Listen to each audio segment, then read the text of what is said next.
What's up YouTube, Sir Hunt's Reviews, and in this video I'm going to be talking about my top 10 favorite upcoming moments of Season 6 of Game of Thrones and a few honorable mentions. He wants you guys to check out his guns. He's been doing push-ups all day. Are you serious?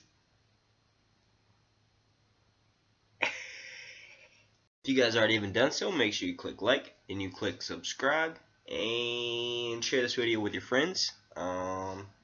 Enjoy.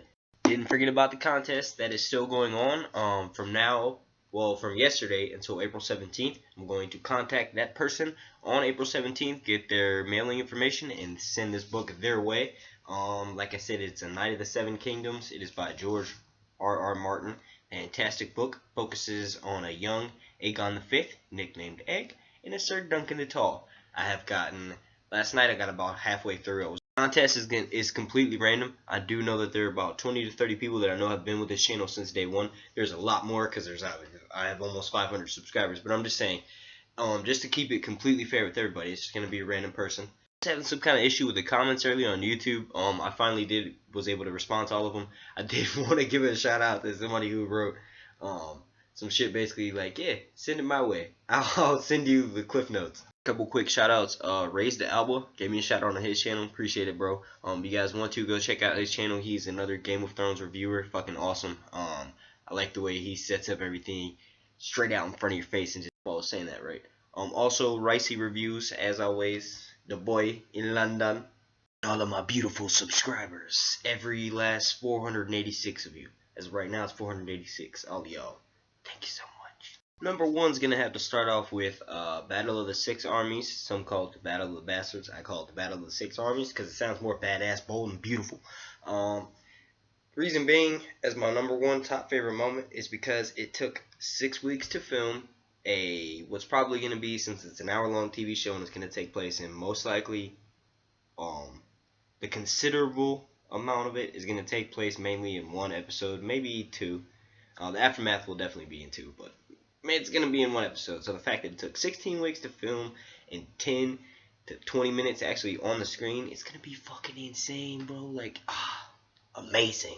Number two going to have to be that TOJ flashback, that Tower of Joy flashback, the duel between Sir Arthur Dayne, the culmination of getting to see Howland Reed, getting to see Bran actually standing there and watching all this shit. Like, that's going to be trippy as fuck. Trippy as fuck. But yeah, no, I think the main reason is because we might actually get to find out who the fuck Jon Snow's parent is. That's why that was number two. Tower of Joy flashback. But all that combined, so not just the Tower of Joy flashback, all that together. Getting to see Jon Snow's parents, getting to see Howland Reed, getting to see Sir Arthur Dayne, getting to see Ned Stark as a kid, getting to see Bran standing there watching all that shit. Number three was heavily influenced by the trailer. I'm gonna have to say that was when the mysterious character shows up and hits that person and takes him out with the flaming chain mace thing.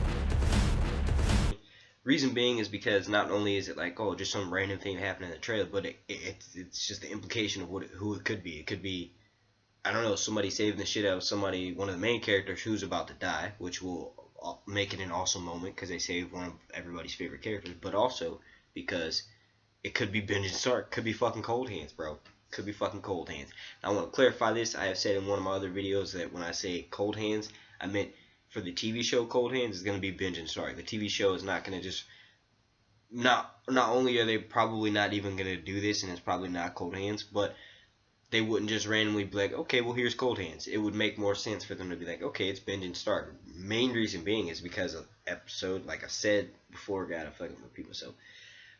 Last season finale, they showed that flashback of Benjen, and everybody's like, of course they said that because that's how they lured Jon Snow outside to ultimately get stabbed, but it would just, I don't know, it would be a nice story arc. Sometimes there's lack of those in Game of Thrones. Number four gonna have to be Jon Snow's resurrection. You guys are probably like, why was that not number one? Well, just because it's overplayed.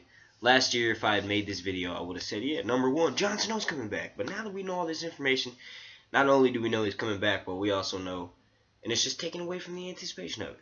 Sorry, America. Well, not just America, the rest of the world.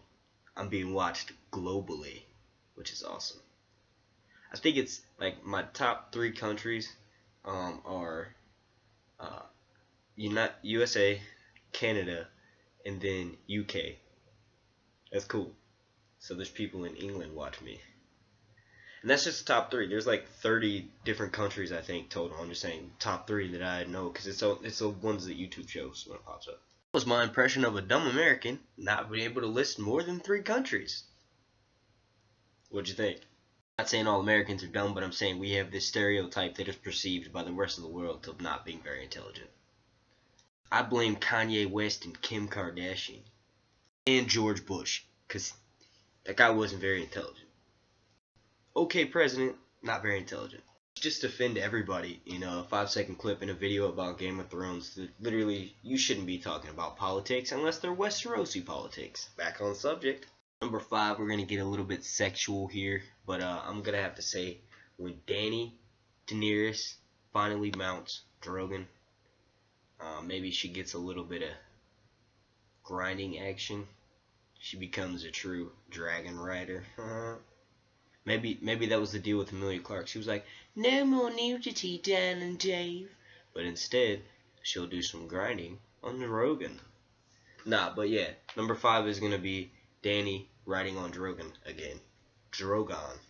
I'm starting to sound like, I don't even know what accent that is. Drogon. Who the fuck says the Drogon?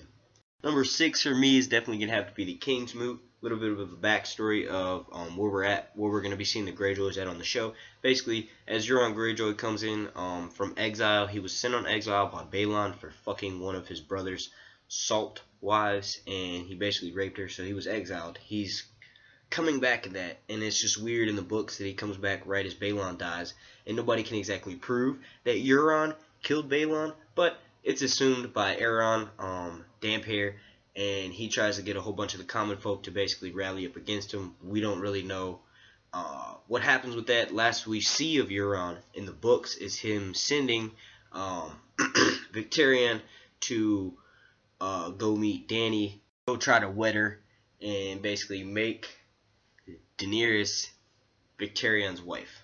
Now in the show, we all know certain events are going to be a little bit differently. They're going to play out. I don't even know if we're going to be getting certain Greyjoys. But anyway, basically what they're going to do is have Euron come in. We do have that scene on the bridge where it's like kind of stormy and shit. And then eventually that's going to lead to the Kingsmoot. And that is my number 6. Number 7 involves a little bit of fire. Hopefully a whole bunch of wildfire. Oh Lord Jesus, it's a fire. Ain't nobody got time for that. Cersei burning down King's fucking Landing. She's gonna take that wildfire from back in season 3 with Tyrion, and the Battle of Blackwater, and just basically walk around no holds barred like trash and shit. Now mind you, Cersei is not one of my favorite characters at all, but I love to see a good character story, and that is, she definitely has an awesome story. That being said, she needs to get some revenge. She had shit thrown in her fucking face. Get some revenge, bitch. Get some hardcore Martin feminist girl power revenge. Shit on the face. Take that wildfire and somehow, I don't even know, man. Get Gregor to like break it over fucking High Sparrow's face, and then just burn them all on fire. And then in order to do so, he'll hold 2 like torches right here and just go, and that's the time Gregor speaks. Vows over, all of Cersei's enemies are dead, they're burning. He can speak, and when he speaks, he burns everything. Realistically, I could see her getting using the wildfire to her advantage. She's threatened to burn down a lot of shit these past couple seasons, so let's see her do that. And do just that. Burn everything down.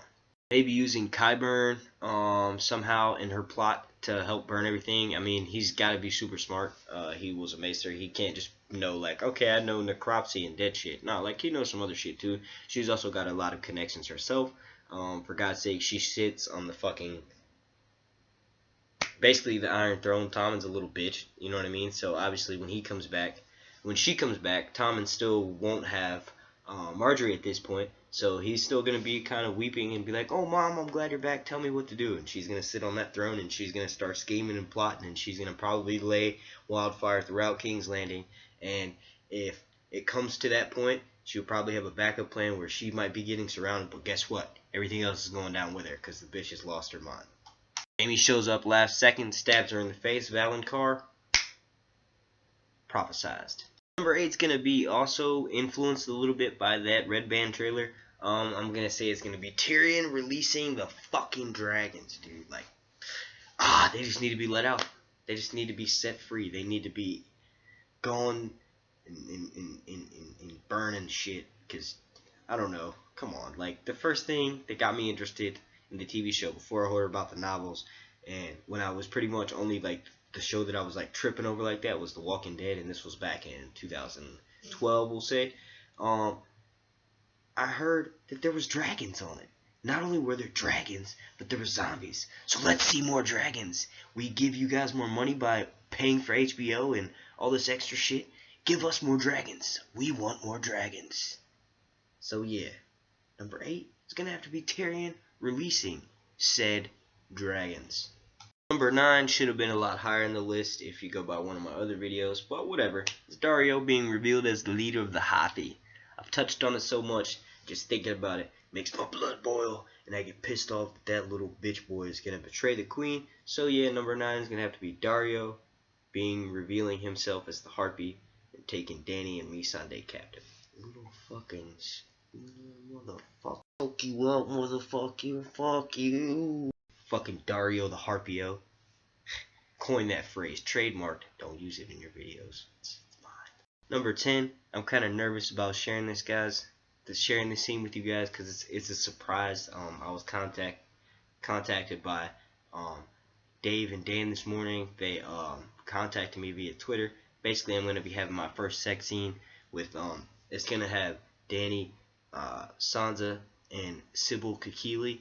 She plays Shay on the show. She's actually a former porn star, but basically with her influence, she's going to be heavily driving the scene. And once again, that's going to be me, Sophie Turner, Emilia Clarke, and Sybil Kekili. It's probably going to be like midway through season, you know. It's like we haven't actually filmed it yet, you know, but once it does get filmed, it's kind of going to be slipped into one of those episodes. They know that I'm a really famous YouTuber and I kind of know a lot about the show, so they didn't want to like tell me exactly what episode it was going to be in. So you know, I haven't actually filmed it yet, but I just figured I'd drop that bombshell on you guys. And then I woke up. I do have a few honorable mentions. They're kind of obscure, and we don't actually have any known spoilers or trailer to back it up. So I'm gonna say Sansa being named. These are honorable mentions. Once again, that could have made it to the top 10, but there's not much to base them in reality. The Sansa being crowned Queen of the North. Some people actually do think that that's pretty credible and could see that happening. I can see that happening, but it just wasn't like important enough to me to put it in my top 10, to be honest with you. But yeah, so let's be honest, that was an honorable mention because it could definitely happen, but it's just not important enough to me to see it in my top 10. I'm also gonna say the wall coming down. That probably will happen, but not this season. So that's why that one wasn't in the top 10. I'm gonna have to say young Griff being introduced to the show. They already have too much on their plate, meaning they don't need any more characters, so I don't exactly see that happening, but it could have been on that top 10. And then last but not least, this is one of my new favorite like book theories, is that Varys is actually a Blackfyre, a Targaryen. And the reason why is a whole bunch of other shit that I'll save for another video, but a lot of it is based on like how he shaves his head and shit like that. Like he shaves his head, basically the same reason why Aegon, young Griff, supposedly dyes his blue beard and shit like that. That's cool. It's cool as fuck. I want to thank you all for watching, and if you haven't done so, make sure you click like, then you click subscribe. And once again, that contest is still going. I'm going to pick any random person from now until April 17th, and on April 17th, I will contact you, get your mail information, and send you the book. This has been Sir Hunt's Reviews.